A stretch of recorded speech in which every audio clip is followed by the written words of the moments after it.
اب وقت ختم ہو رہا ہے مولانا کمال صاحب، یہ حضرت علی کے تقوی اور عبادت اس عنوان سے بتا دیجیے گا، ہمیں جاتے ہیں.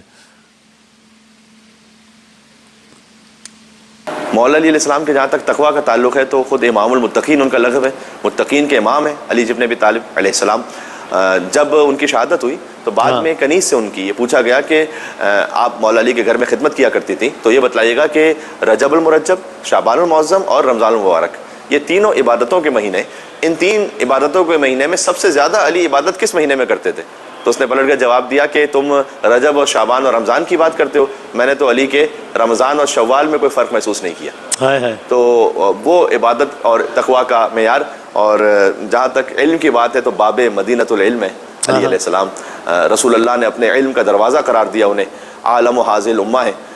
حوالہ یاد نہیں ہے، کتاب سوچنے دو، کہاں سے پوچھ رہے ہو، نصاب سوچنے دو، کہ علی کی زندگی میں کوئی ایسا سوال تو لاؤ کہ جب علی نے کہا وہ جواب سوچنے دو. کبھی ایسا ہوا نہیں کہ ان سے کوئی سوال کیا جائے اور انہوں نے کہا کہ ابھی میں سوچ کے بتلاتا ہوں، فوراً ہی جواب دیتے تھے. ان سے جب کسی نے کہا تھا کہ آپ اتنا جلدی کیوں جواب دیتے ہیں، تھوڑا سوچ لیا کیجئے، انہوں نے پوچھا کہ تیرے ہاتھوں میں انگلیاں کتنی ہیں؟ اس نے کہا 5. کہا سوچا کیوں نہیں تو نے؟ کہ یہ تو ہمیشہ میرے سامنے ہوتی ہیں. کہ جیسے تیرے سامنے 5 انگلیاں ہوتی ہیں، زمین و آسمان علی کے سامنے ویسے ہی ہوتی ہیں. سبحان اللہ. فوراً سے جواب دیتے. سبحان اللہ.